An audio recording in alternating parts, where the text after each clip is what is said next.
Esta medalla de oro de hoy, el país anda fantástico a vela.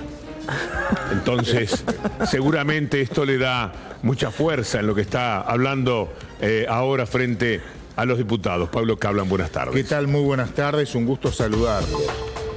Un muchacho estacionado y intenta salir al carril lento. Estás estacionado y comenzás a transitar.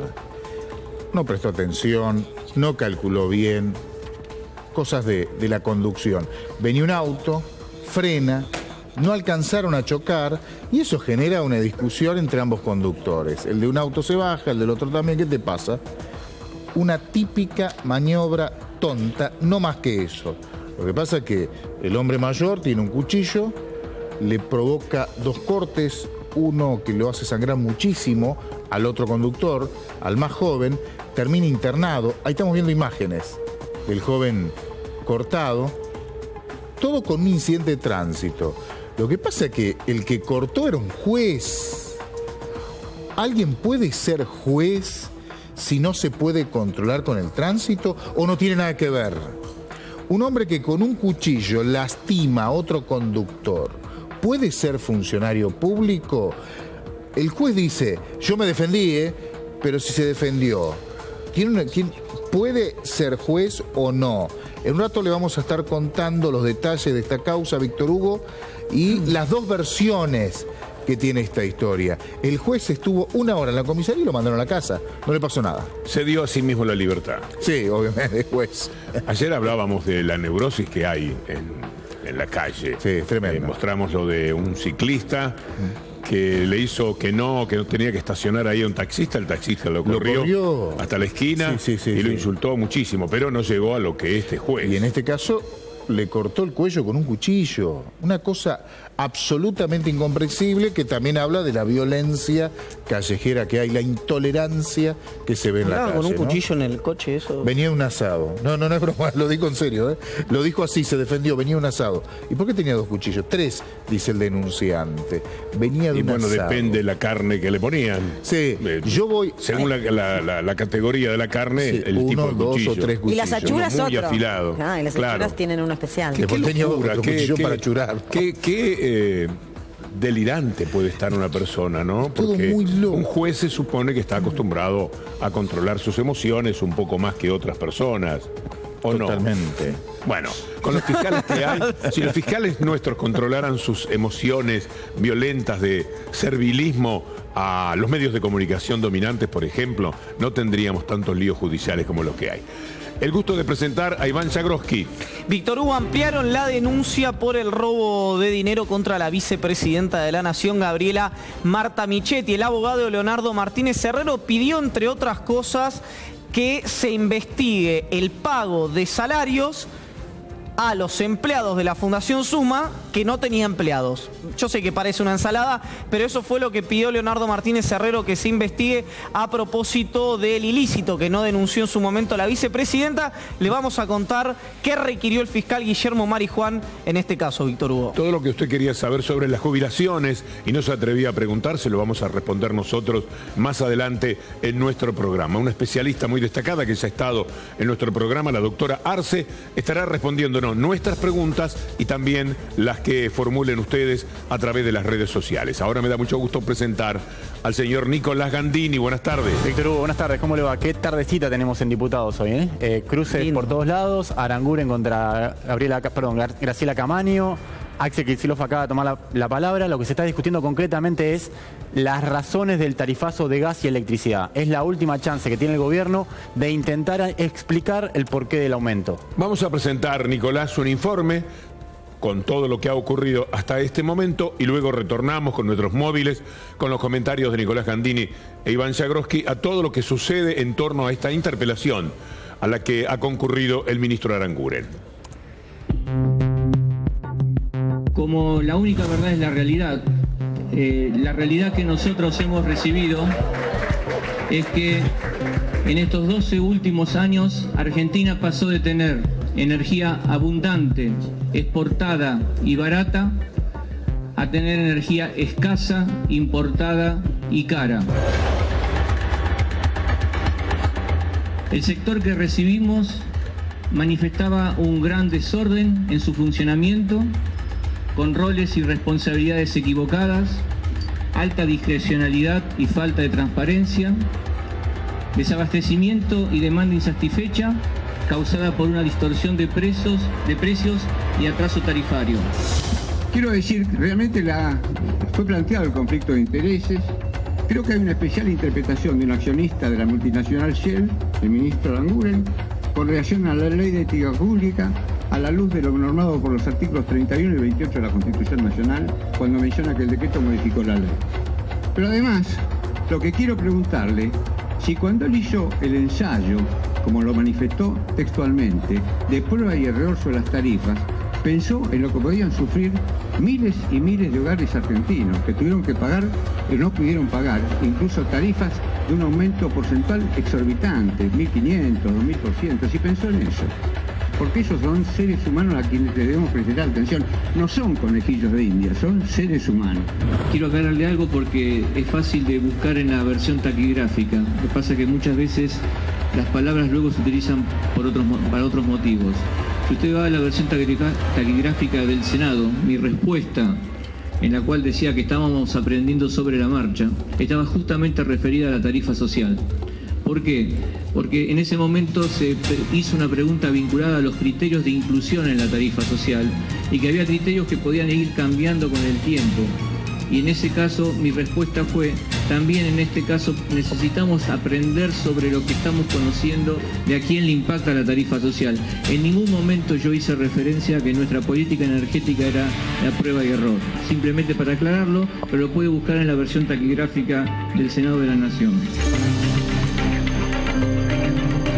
Mire, entre las cosas que tengo para decirle del señor del Enargas, y esto que ha contestado usted respecto a la posición ética y a no firmar cuestiones que tengan que ver con su vinculación a la empresa en la que trabajaba. Usted firmó un aumento de gas, de petróleo, o sea, no nos tome por pavotes. Para la diputada Camaño, si yo dije algo que lo llevó a una mala interpretación, yo no dije que era todo precio y que solamente había aumentado el precio. Yo lo que dije es que dentro del cuadro tarifario hay un elemento que es precio y un elemento que es tarifa. Y que habían aumentado los dos. O sea que ratifico que aumentó precio y aumentó tarifa. Es imposible que el ministro de Energía, habiendo un jugador en la cancha como la empresa Shell, diga, no, yo por cuestiones éticas me voy. Hay 1000 maneras para que usted participe y tenga que participar en esto, porque es el ministro de Energías. Bueno, le contesto, diputada. Justamente sobre ese particular, usted debe recordar el DNU 120 del 2003. Usted lo firmó, porque era un DNU cuando usted era ministra.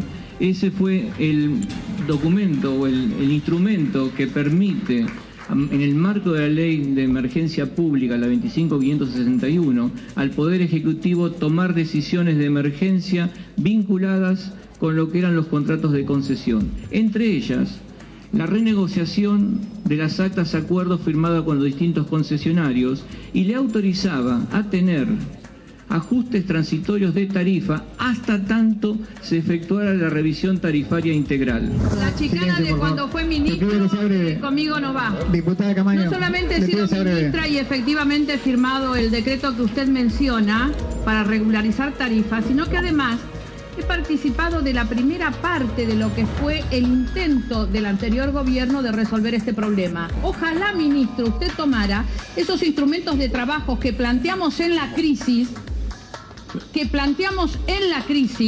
para resolver los problemas que tiene ahora. Si tomamos como referencia algunos índices, como por ejemplo el crecimiento del tipo de cambio, alrededor del 1040%, la inflación acumulada, la oficial, 1400%, o el incremento de los salarios acumulado, 1670%, las facturas de gas natural en todo el país aumentaron menos del 200%. ¿Usted sabe cuál es el costo del gas en Boca de Pozo cuánto vale el millón de BTU en boca de pozo de costo en la Argentina? No lo veo, ministro. Le contesto, tiene distintos valores para distintas un promedio, ministro, un promedio. Un promedio, obvio que hay distintos costos. Déjeme terminar, distintos valores para distintas cuencas y distintas empresas, porque depende de qué inversión se hizo para obtener ese gas y no es la misma para cualquier tipo de producción. Sí, pero alrededor de cuánto cree que anda. No, me resisto a contestar una pregunta de esas características. Yo le voy a contestar, ministro. Tengo acá un estudio de la Fundación Bariloche que usted debe conocer, porque usted está haciendo, creo, una maestría en economía de energía y me parece muy bien que se siga preparando. Un costo del gas de $1,9 el millón de BTU. ¿Está bien? Esto es YPF, que es productora además del 30% del gas en la Argentina. No fue un día cómodo. 2 palabras porque me tengo que ir al móvil con Nicolás Gandini. Sí, a ver, el centro de discusión es el precio del gas. Graciela Camaño de vuelta lo planteaba. ¿Cuánto vale el gas en la Argentina? El ministro trataba de explicarlo. La verdad es que es el punto que queda a discutir de cara al fallo de la Corte. El gusto de presentar a Pedro Busetti. ¿Cómo anda, Pedro? ¿Qué tal, Víctor Hugo? Muy bien. Da gusto tenerlo por aquí, ¿eh? Muchas gracias. Vamos a charlar enseguida. No. Tenemos que poner las cosas en orden y saber qué pasa en el Congreso. Pero hay una ventanita que se abre ahí abajo de la pantalla. Esa multitud es la gente que está esperando en Tandil el arribo de Juan Martín del Potro. Allí está Claudia Salto para contarnos todas las sensaciones. Dentro de un ratito, ella también va a hacer mención a los muchísimos testimonios que pudo obtener desde la mañana trabajando para C5N, donde conocemos la historia de Juan Martín del Potro, no tan conocida, que tiene que ver con sus inicios. Mucha gente esperándolo. Y ahora nos vamos al móvil con Francisco Urrutia. Buenas tardes. ¿Cómo te va, Víctor Hugo? Buenas tardes con el móvil en el Congreso de la Nación, porque el ministro de Energía de la Nación, hablamos de Juan José Aranguren, está presente aquí en el anexo de diputados de la Cámara Baja para defender la suba de tarifas de los servicios públicos. 14:30, 2:30 de la tarde, arrancó este plenario de las comisiones de Presupuesto y Hacienda, de Energía y Combustibles, de Obras Públicas y también de Defensa al Consumidor, además de interrogar al ministro respecto a la suba de tarifas de los servicios públicos. También se lo hizo o se lo está haciendo respecto a su vínculo con la empresa Shell, empresa de la cual fue CEO y que actualmente tiene vigente acciones de la misma. Estamos acompañados de la diputada del Frente Renovador, Liliana Schwind. Ella es la presidenta además de la Comisión de Defensa al Consumidor. Diputada, gracias por su tiempo.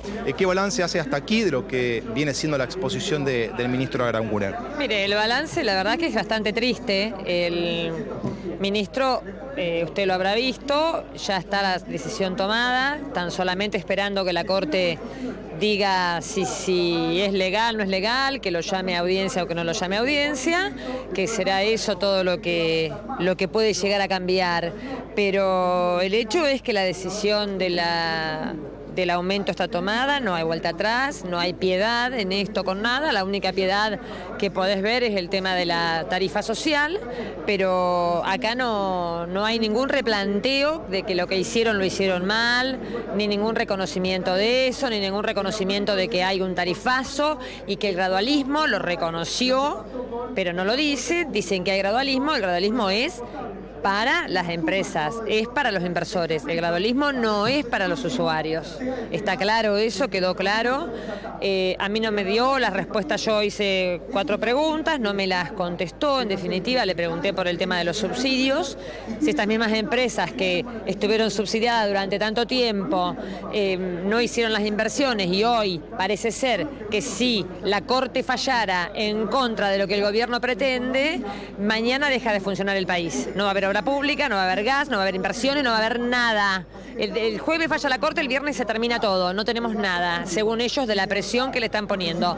Entonces, si estas empresas que fueron las que se llevaron la plata y no invirtieron, esta es la conclusión que tiene que sacar uno que está escuchando esto, ¿quién nos garantiza a nosotros? Esto le pregunté, ¿usted nos garantiza que van a hacer las inversiones y nosotros finalmente pagamos lo que están pidiendo? Bueno, no tuve respuesta de eso, no hay ninguna garantía, en definitiva no lo dijo y tampoco dio respuesta que a mí me haya dado una satisfacción de decir cuando le pregunté de la ley de ética pública, hizo mención a que él toma las precauciones, le tomé qué precauciones toman, que diga desde el Ministerio cómo hacen, cómo se manejan, cuál es el mecanismo que utilizan cuando una persona como Sureda, que es al informe al que yo tuve oportunidad de ver, Sureda es el que determina la política de hidrocarburos, es quien firma ese informe en palabras, porque en números no tenía nada, sobre el tema del aumento, y resulta que Sureda hasta 3 días antes de asumir era un gerente de Pan American Energy, la principal productora de gas de la Argentina, una de las principales. Por lo tanto, a mí no me satisfizo la respuesta del ministro. Diputada, ¿y qué expectativa tiene respecto al fallo de la Corte sobre este tema? Mire, yo espero, lo vuelvo a repetir, ya lo he dicho en otra oportunidad, yo creo que los derechos conquistados, estos 25 años de derechos de los consumidores, no van a ser vueltos atrás. Quiero creer que la Corte va a mantenerse con que las audiencias públicas tienen que hacerse, más allá de la discusión que también tuvimos acá, que el ministro me dijo que para la boca de pozo no se necesitaba audiencia pública, cosa que creo que está equivocado, es una interpretación errónea, porque el gas de boca el precio, porque él dice que eso no es tarifa, eso es precio, pero el precio de eso incide en la tarifa. Por lo tanto, se tiene que llamar a audiencia pública y darnos la información que hemos estado pidiendo, que pedimos hoy acá también, y hasta ahora no sabemos cuánto es, en definitiva, lo que vale el gas. Ustedes lo han escuchado. Víctor Hugo, ya te escucha la diputada Liliana Ashwind. Es un gusto, diputada, pero tengo la sensación de que esto solamente ha servido para que usted, en nombre de la gente, pueda hacer catarsis, porque entonces todo lo que ha ocurrido en esta jornada ya es inútil y todo está en manos de la Corte Suprema. Exactamente, sí, Víctor Hugo, tal cual usted lo está diciendo. Mire, no sé si catarsis, porque lo que uno puede hacer, y uno lo hace con mucha responsabilidad, y la verdad que yo siento orgullo de poder hacerlo, de poder traer la voz de muchos vecinos, muchos ciudadanos que a lo mejor están queriendo saber esto, y bueno, poder sentarlo acá, dar explicaciones, aunque las dé como ellos se les antoja, está bien, me parece que es correcto, y estamos dentro de lo que se puede hacer desde el Congreso. Ahora, que la gente prepare la billetera, porque después que la Corte tome o dé el fallo, el aumento va a estar. No hay vuelta atrás, no hay piedad en esto, no tienen un gramo de piedad. La piedad está en la tarifa social. ¿Pero usted piensa, diputada, entonces que la Corte ya tiene decidido un fallo a favor del gobierno? No, mire, yo no creo eso, Víctor Hugo. Mire, no creo y deseo fervientemente que no sea. Primero porque he visto este fin de semana presión de los medios, de ciertos medios, y presión del gobierno sobre el fallo de la Corte. Y también he visto presión de las empresas que han sido subsidiadas y que no han hecho las inversiones que correspondían. Por lo tanto, yo quiero creer que hoy a la mañana estuve en la Corte. Me presenté con un recurso que se llama Amigo del Tribunal y llevé la versión taquigráfica para que la Corte también tenga otro elemento de evaluación a la hora de tomar una decisión. Le llevé la versión taquigráfica donde estuvo el interventor Tesanos en la comisión que yo presido, porque allí hablaron casi unos 28 diputados que plantearon las diferentes problemáticas de sus provincias o de los sectores que representan, o la voz directamente de la ciudadanía argentina. Por lo tanto, y lo que Tesanos dijo en ese momento. Por lo tanto, creo que era una herramienta que la Corte tiene que tener. Yo espero y creo que 25 años de lucha y de que se vienen consolidando derechos en el tema de defensa del consumidor no sean vueltos para atrás de un plomazo. No creo que la Corte pueda hacer algo así. No creo que la Corte pueda decir que no hay que llamar a audiencia pública, que está muy bien dado el aumento dentro de un marco sin audiencia. Yo quiero creer que no.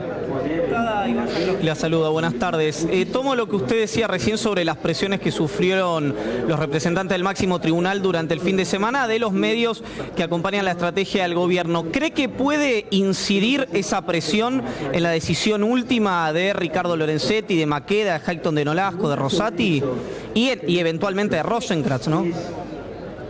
Mire, la amenaza del ministro de que dice que no va a haber obra pública, sinceramente llama a risa. Creo que es para reírte. No puede ser una amenaza seria y cierta semejante cosa. Creo que es una exageración, que está dicho con irresponsabilidad absoluta. Me parece que es que fue una expresión del ministro fuera de lugar, fuera totalmente de lugar. Yo creo que a la Corte no la presionan con estas cosas, pero porque yo creo esto, me parece desagradable, me parece que no corresponde, me parece fuera de lugar la presión que se ejerce sobre la Corte, porque sabe que pasa, todo este staff de Cambiemos fueron los que predicaban justicia independiente, y estaban todos los días con el mismo eslogan. Por lo tanto, deberían tener respeto absoluto y de llamarse a silencio a la hora de que la Corte tenga que fallar. Diputada Schmidt, muchísimas gracias una vez más. Bueno, gracias a usted, Víctor Hugo. Buenas tardes. Volvemos, Francisco Urrutia, por allí en cualquier momento. ¿Qué le parece a Pedro Busetti lo que acabamos de escuchar, de saber? Bueno, el ministro lo que hizo fue confirmar otra vez lo que dijo y lo que hizo a partir de febrero, ¿no?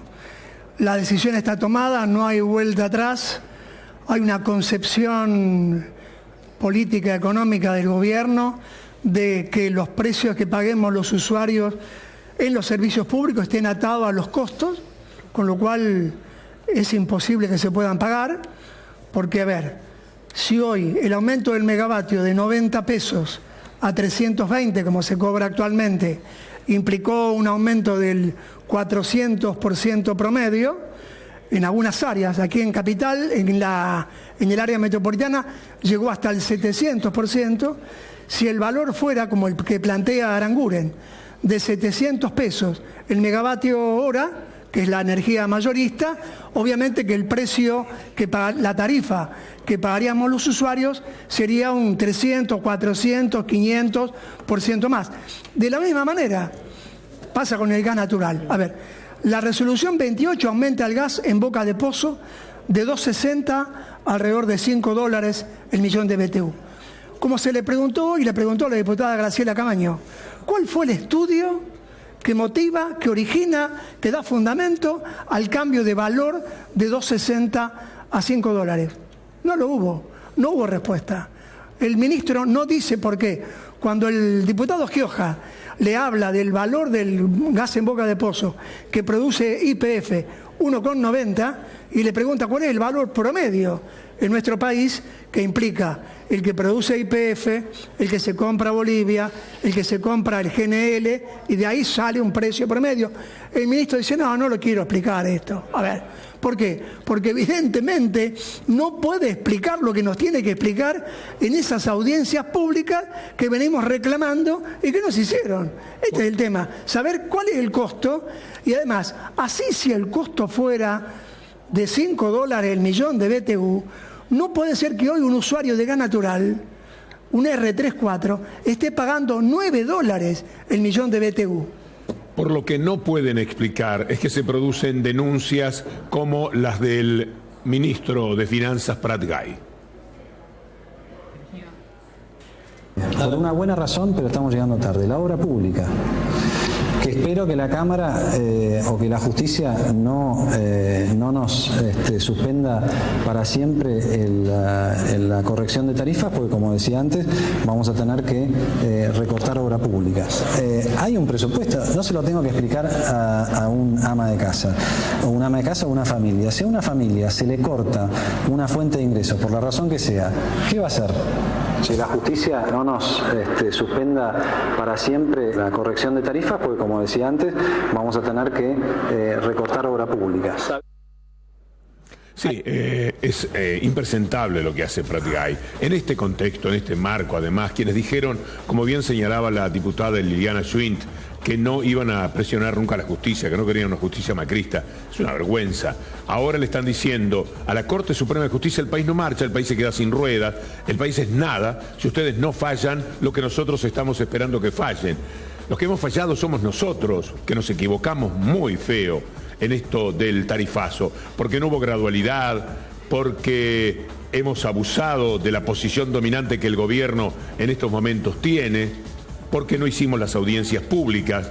Esos fueron los que se equivocaron. Ahora la Corte Suprema de Justicia, me parece, Nicolás Gandini se tiene que hacer cargo de todos estos horrores del gobierno. Totalmente. Recordemos cuando Garabano decía: nosotros no nos metemos en el Poder Judicial, no nos entrometemos en este terreno porque no nos compete. Qué lejos quedó ese discurso hace 3 meses con lo que está pasando hoy. A ver, tenemos 3 placas para entender cuáles son los ejes de lo que se está discutiendo en este momento en el Congreso.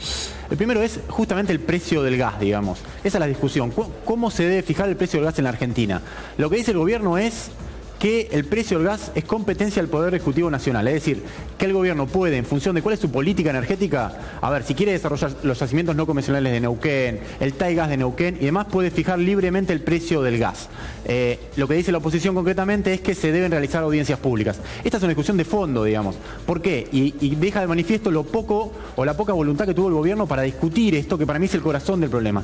Si el gobierno hubiese explicado concretamente cuál es el precio de extracción de gas de Vaca Muerta o de un TAIGAS, esta discusión por ahí no tendría tanto sentido. La segunda plaquita es, fíjate, que el gobierno aspira a que la Corte defina que el cuadro tarifario es válido desde febrero para el caso de la electricidad y desde abril para el caso del gas. Es decir, el tema de la retroactividad. Ese es uno de los puntos centrales del fallo de la Corte, que será este jueves o será el jueves de la semana que viene. ¿Por qué? Porque básicamente lo que está en juego ahí es poner 4.500 millones de dólares más en materia de subsidios que el gobierno no quiere poner, por esto que decía Pratgay y demás. La tercera placa dice justamente esto, yo me adelanté un poco, que es que como el gobierno no quiere redireccionar subsidios por esta cifra de 4.500 millones de dólares en todo el año, le está exigiendo a la Corte que avale no solo el aumento tarifario, sino que lo avale desde febrero y desde abril. Esto a mí me parece muy polémico, digamos, muy polémico, y la verdad que me resultaría extraño que la Corte falle diciendo que lo que no se pagó hace 3 meses que no se paga el gas. Si la Corte dice que el aumento es válido desde abril, van a llegar 3 facturas juntas de gas o 2 facturas juntas de gas. Eso es polémico. Yo no sé si la Corte va a entrar en ese terreno.